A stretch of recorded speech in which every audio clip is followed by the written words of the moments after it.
Hi, everybody, and welcome back to Coffin Talk, interviews with the living, a weekly podcast that explores how our views on death affect the way we live our life.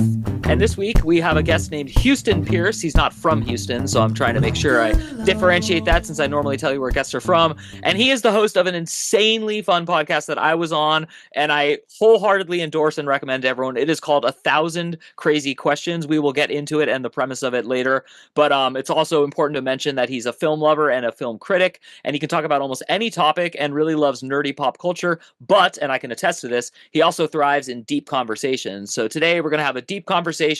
I was a film major, so we're definitely going to get into films. I was and maintain my status as a nerd, so we're going to get into nerd and nerdy pop culture. And we're also going to dig deep into 1,000 Crazy Questions. And of course, we're going to answer the question everyone wants to know, which is, what do you think happens when you die? Before we get into all that, Houston, could you please tell us where you grew up, how old you are, and what generation, if any, you consider yourself a member of? Well, first off, can I say that was a great intro? Thank you very much. That was awesome. Second, to answer these questions. So I was born in Houston. That's why I go by Houston. I was mostly raised in Colorado, Denver and Aurora and whatever else. Still currently in Colorado. I have family in Houston and also family in LA. So I like to visit LA. I'm part of.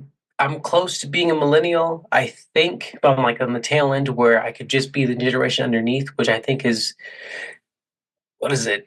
Z? I think I don't know. I lost. Okay, then yes, Z. Okay, I'm between Z and millennial, but I think generations are more or less made up, so I don't subscribe to it. And I don't hold fast to those rules. And oh, sorry, the last question I It's the blanked. easiest one. How old are you? Oh, how old am I? Okay, how old am I? Okay, currently I'm 28. Cool.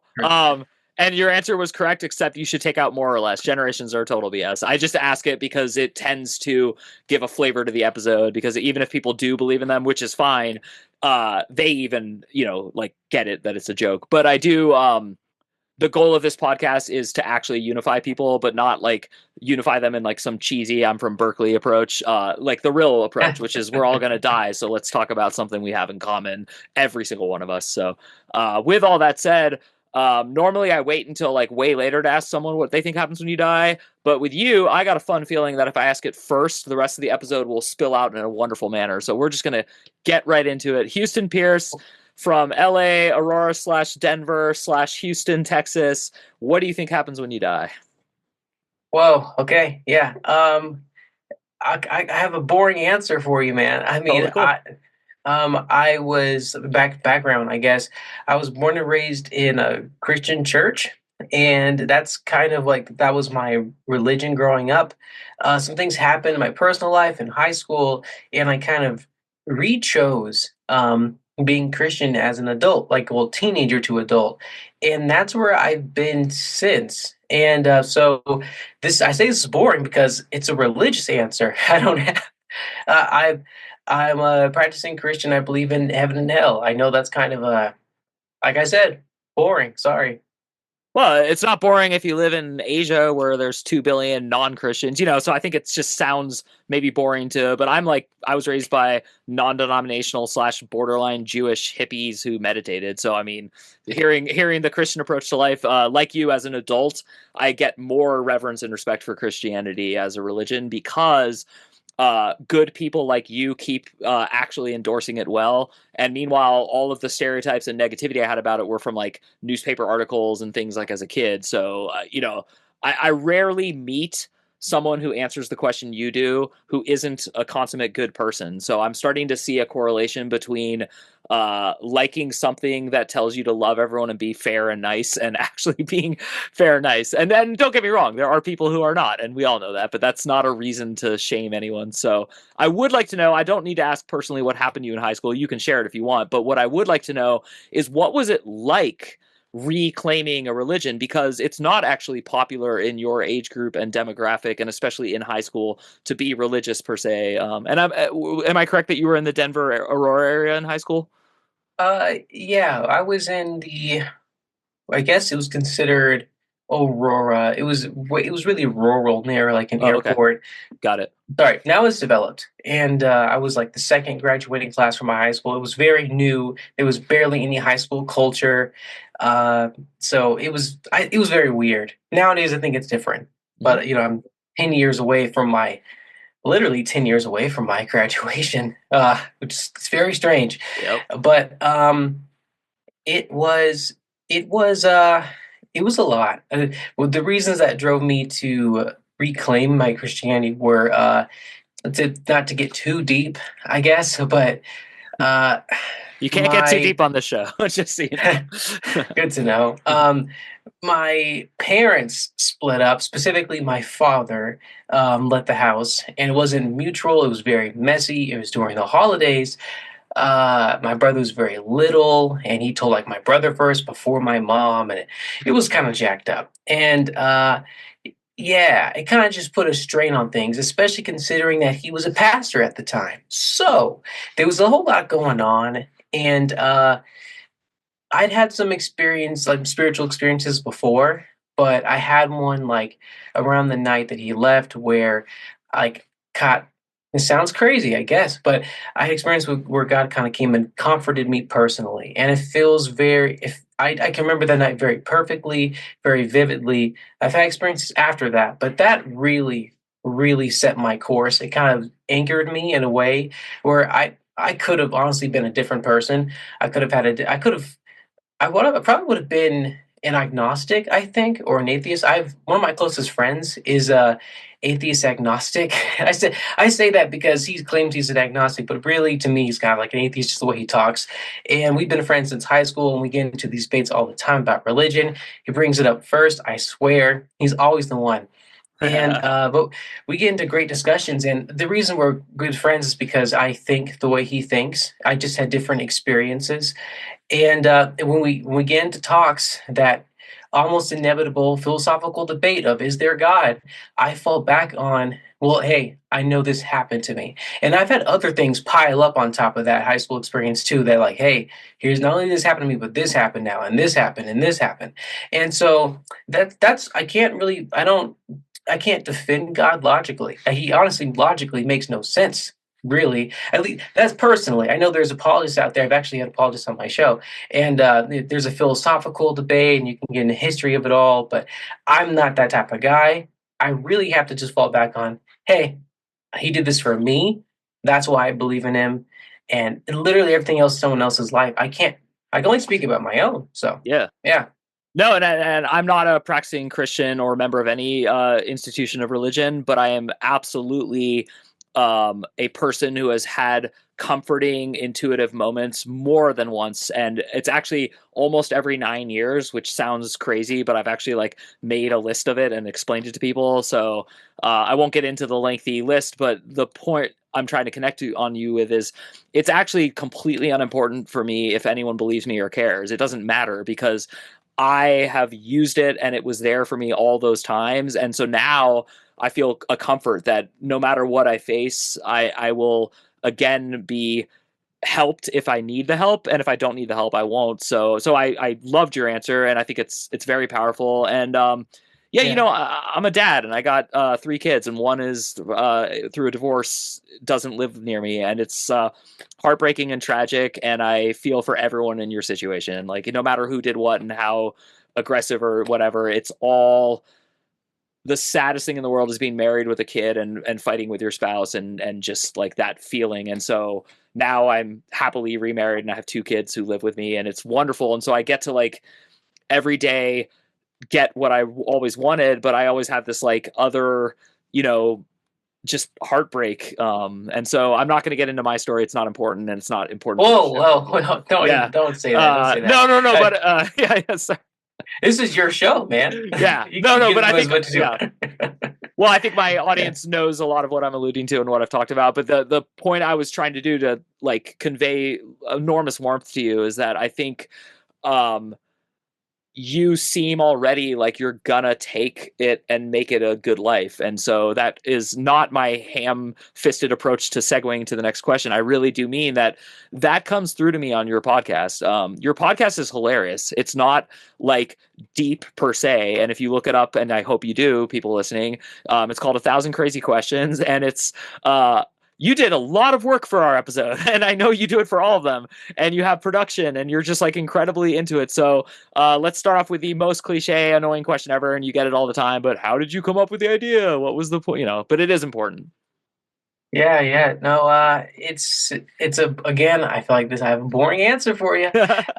It was 2020. Have you heard this before? It was the pandemic and we were all at home and I had thought to myself, what am I going to do? And I was already bugging my friends for years about would you rather questions. It's just something I do, did, don't know why, I just did. And one of my friends just he was, playfully got sick of me. He's like, "What are you doing? Why don't you write these down or something?"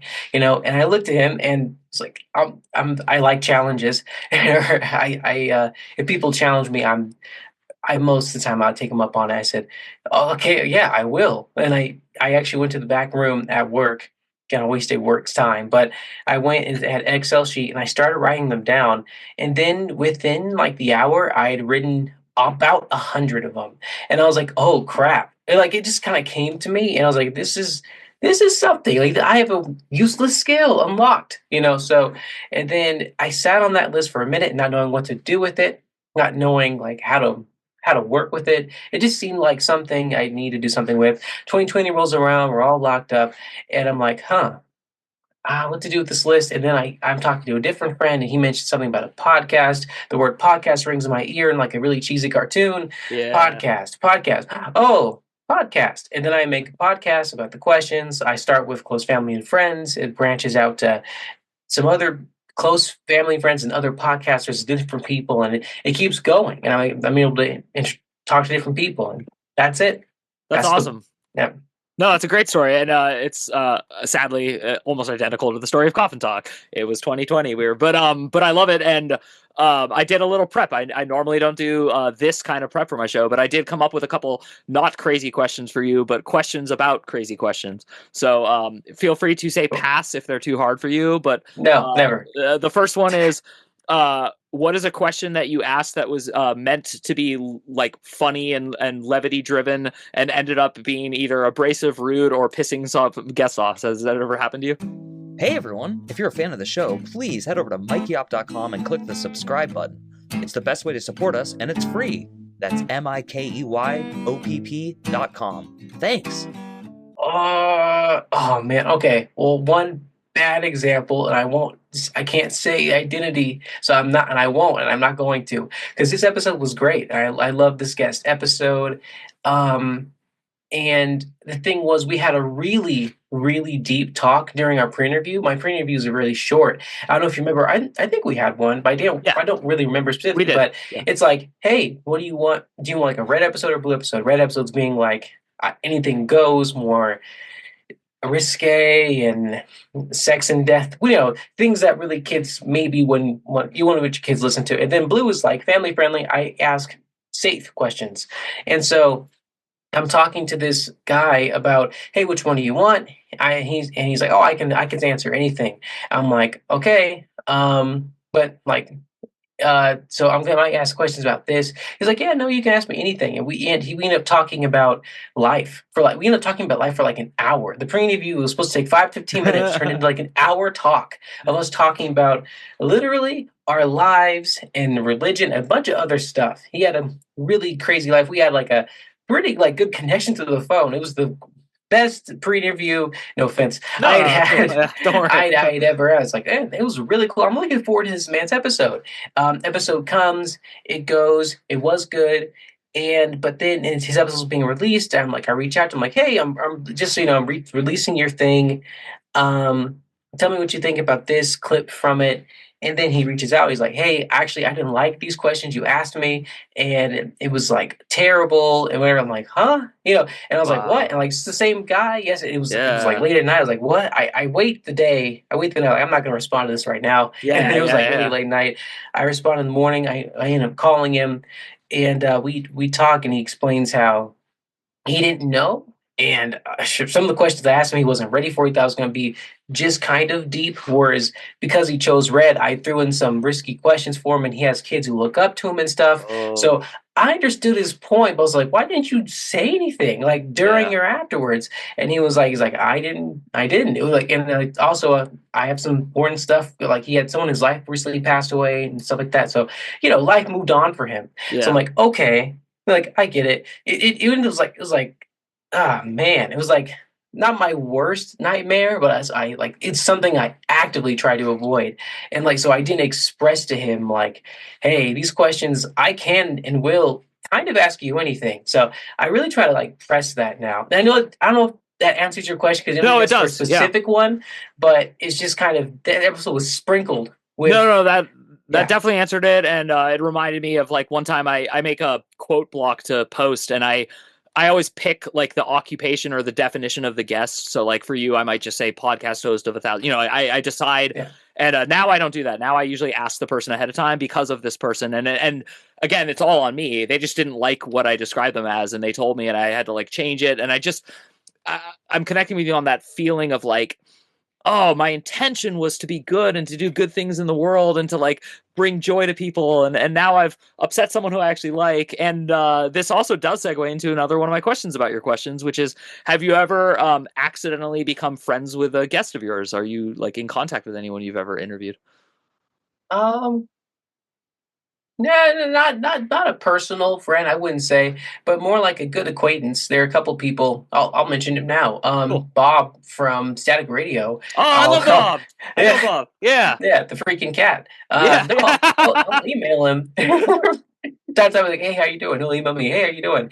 And as of this time of this recording, I emailed him maybe like a month or something ago, like, hey, I have this idea for this special episode I'm trying to do where I get some experimental questions going for maybe a Patreon thing. Would you be into it? Of course, he's like, yeah, let me know. And I haven't responded. And I was like, because I've been busy with converting my stuff to YouTube and video editing is taking forever. Yeah. So I need to respond to Bob. But yeah, there's just professional, I guess, contacts and acquaintances. I would say no close friends really. But No, that's cool. That was a great answer, and it's fun to connect with that actual in common because he is like, I've done hundreds, and well, I mean, this is episode 230, but I've been on Bob's show twice now in Static Radio, and it yeah, big shout out to Static Radio. And seriously, yeah. yeah, he's awesome. And then another one of my questions is, what is a question you've almost asked but haven't asked that you still want to ask? And this is a space where you can just say it, and maybe I'll even answer. Ooh, well, you know what, Mike, you're I'm gonna regret this, aren't I? you might. There talking about this on a podcast. I was I had this clip ready for again, I guess I cannot mention, and it was a pretty risky question that I was debating whether or not like to make a clip of or even take out of the episode entirely because of how because of how ridiculous it was. I got different perspectives on it. I asked my mother. I asked in two different friends of mine, or and my sister. I had asked a bunch of people like, "What do you think about this? What do you think about?" My mom was like, "That's terrible. I would never put that away." No, I expected that from her. She's different generation. Her sensibilities are. I kind of expected that. As my sister, it's fine. It's comedy. Like people, you push the envelope. Let it. I'm like, okay, different friend. Oh my God, you asked that? Oh no, no, no, no. Take that out. Come. I'm like, and he's actually the atheist friend. No, I mentioned before. I'm like, and he has a big tolerance for crazy stuff. Like, oh no, that scares me. As a different friend who's more neutral. Oh man, and she's like, yeah, you can.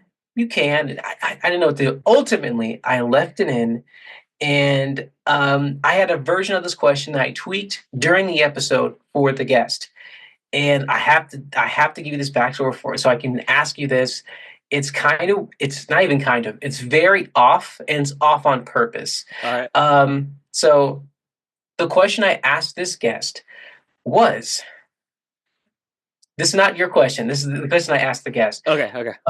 Would you rather smell like bologna every time you were bored or think too hard? So pretty much all the time.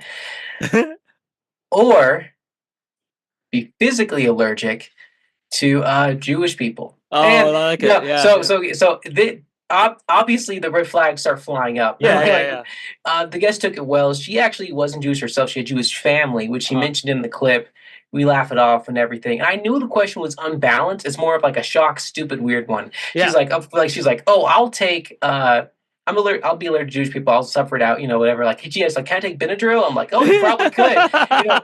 It's a funny clip to me. It's funny in the episode. It's funny in my mind. But I know how it sounds. I know it's like, it sounds like bigotry and or anti-Semitism and everything, like, because the question itself is implying ish that. But I'm like, no, you're physically allergic. So and the only one I took this out. I was first going to ask her, be allergic to black people, but I figured because she's talking to me, and I'm like, she might not answer that truthfully. Yeah, I was like, but like, it might impact her. It may impact her answer. Yeah. Totally. So I wanted to ask the original version of this question, which was, would you rather be allergic to black people, Mike, physically allergic, or and I'm going to change the first part too, have eternal hiccups, like you will never stop hiccuping? Well, one of my best friends on earth who I talk to like multiple times a week and see as often as I can is a black woman. So I would definitely choose to not be allergic specifically to that. But I still think it's one of the funniest questions you could ever ask. And it reminds me of Curb Your Enthusiasm, the Larry David show. He had an episode like season 2 or 3 with a dog who only barked at black people. And to this day, it's memorably hilarious because he was doing what you're doing, which is pushing the envelope of what is funny without like, it's just a random thing. Like, how would you deal with a dog that only barked at black people? And, and it becomes obvious in the episode. So like at first he's like, oh no, he does that to everyone. But then like white people keep coming over and it doesn't bark at them. And that reminds me of, do you know King the Hill? Yeah, totally. Cartoon. That episode where Lady Bird barks, she bites actually like the black repairman. Who I think is voiced by Chris Rock. That episode, yeah, I think so. And he's like, I'm not racist, and I love Hank Hill, and he's like, a man should be judged by the color and content of his character, not color of his skin. Quoting Martin Luther King, and like they're like, dogs take subconscious cues from their owners, so really you're racist. And he's like, what? And he thinks he is kind of, and then she bites a white repairman. He's like, oh, that's it. I'm not racist. I don't like repairman, and it's like a light bulb moment. I love it. Yeah, it reminds me of that. Yeah, Curb Your Enthusiasm is a hilarious show. Yeah. But yeah. So everyone listening at home, what you've learned from this conversation is as long as you hate everyone equally, it's always going to be funny. No, but in all seriousness, it is a weird this actually exemplifies what I talked about in the intro, which is you can go deep and light because there is nothing but deepness and sadness with racism and bigotry of all forms, but also one of the escape paths like is to be funny about it. And so for me, it's always, I grew up in Berkeley and Oakland, so it's very diverse where I grew up. Like Oakland literally is 20% every demographic you can imagine. So there's no racial majority in the city of Oakland. And so there's always like a fun in that region tap dance when a white person and a black person interact, or an Asian, like any of that, because it's always like, well, how funny are you about this? Because it is like a thing. Like there is like, it's not a 300-pound gorilla in the room, but there is like a moment where any time in America in the year 2025, you're talking to someone who has like an identity. It's like weird for all of us too. It's become like, I would say annoying. I don't know. So I like that. Yeah. No, I would agree. It's become, I would say it's become annoying. Everyone's very touchy about it. And yeah, I think something else I think is kind of strange is like how this is just something like that's kind of strange to me, is like white people specifically are now like calling on themselves of like, oh, I'm just this I don't know, 15-year-old white girl from whatever. And that's very strange to me. And like, It's just like the fact that you have to point out that you're white, and like not in a bad. I mean, it's like a self negativity way. Hmm. And I know this is probably gonna sound really weird, but it's like you're trying to get in front of a negativity that you think someone has about you. Yeah. It's like if I were to say, "Oh yeah, I'm just a 28-year-old black kid from blah blah blah," like I'm downing myself and my race is a part of my downship. It's Yeah. very weird, and it's Yeah. become commonplace. Yeah. And I don't think white people or anyone, I'll say anyone, should Yeah. be doing that. And it's become very commonplace. And, of course, not even of course, but my grandparents, parents, and like just people around me, being around I'm not around black people 24/7, but I come from very black and proud family. So I'm not gonna say I haven't had troubles or run-ins with like in racist worlds with white people, but it's not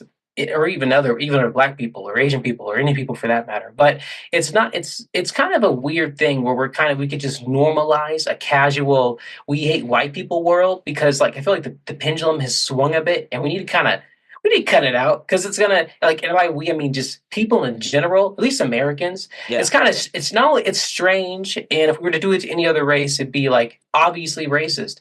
So I don't know. Sorry to go on a tangent, No, but what you said reminded me of that nuisance I have. no, and it's really telling that like I have like little children, and if I were to say, "Hey, who's that classmate of yours, the black kid?" They wouldn't understand that question. They would never. And if I said like the one with darker skin, they still wouldn't understand it. Like my daughter is 3.5. Like she literally cannot see race. So like it's not Mm. cliche. It's not fake. All of those reports you read are totally true. I've raised 3 kids to an age where I was able to witness all 3 not being able to do any of that, and it's refreshing because it means we do teach ourselves this BS, and yeah, and I hope we get out of it. And I think you saying that and me saying it, and like it'll just take a while. And also, like I can hide, like you said, getting in front of things. Because I'm Jewish and Cuban. Anytime I feel any flack in any heated conversation, I just throw that in, and suddenly I'm pardoned, and that's BS. Like that's not true. That shouldn't get me out of or into anything. So. It's just the way society works, which Yeah. it's funny. It just does. Like me being black, I have more of a license to say it, I think, or at least I just feel like I do than maybe a white person would. Yeah. Which sounds bad to say, but honestly, I think it's true. And yeah, I mean, we still call things a spade a spade. Like hey, like what does he look like? He's black. Oh, okay. Like I think SNL and a bunch of people have done jokes where like super liberalness can Yeah. kind of go crazy. Like, whoa, you're calling him black? Like, Yeah. yeah, what else do I call him? Like, he's an African American. Okay. I've always said Well, the line where I would draw it, like growing up, was if someone called me racist if I ordered black coffee. That was where I was like, all right, that's when I'm just gonna like walk away from this society. But that's never happened to me. So yeah. and It's what's kinda funny, like yeah, no, I've what actually you were saying. Oh, I've tested it with baristas just to see. So I used to be a coffee shop barista. That's why this is like something on my mind. And I've actually tested. I've said, "Can I get a coffee with no room or a coffee without like cream or something?" And they just go, "Huh?" And then I'll repeat it like twice, and then finally I say black, and they're like, "Oh, okay." Like it's like funny because like I'm pretending to be like liberal and like so I find all of this funny when it's funny and not when it's not. But your show is provocative. You do ask thought-provoking questions. You do tailor it to the red or the blue and all that. Like, or was it purple and red? I can't remember. But you. There's 1 or 2 purples that make it, but it's Okay. mostly red. I think and mine blue. was, yeah. And you asked me. I remember it was terrifying because it was live on your podcast, and you asked me like, would I rather like eat Donald Trump's?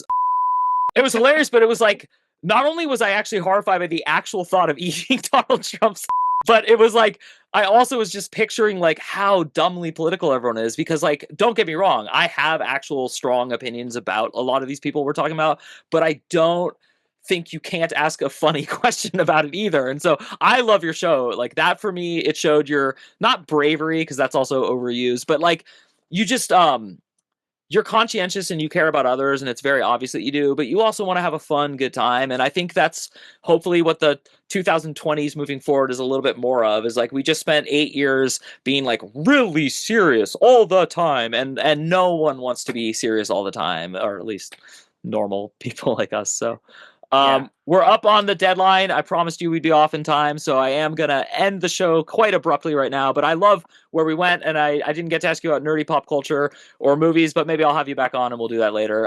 In the meantime, please do me a favor. We do ask our guests to always leave our audience with something, so what would you like to say to my audience? It can be whatever you want. Whoa, yeah. Whew, okay. Yeah, I didn't prepare this. I'm a preparer, so give me a second. That's all right. Yeah, let's see. Okay. Two things. Okay. Don't take life too seriously. Everyone else is already doing that for you. I love it. And yeah, well, whether you know him or not, God loves you. That's great. Houston. That's it. That's awesome. That was great. That was like a mic drop moment. So I'm actually trying to end these quickly now. No need for me to just endlessly talk.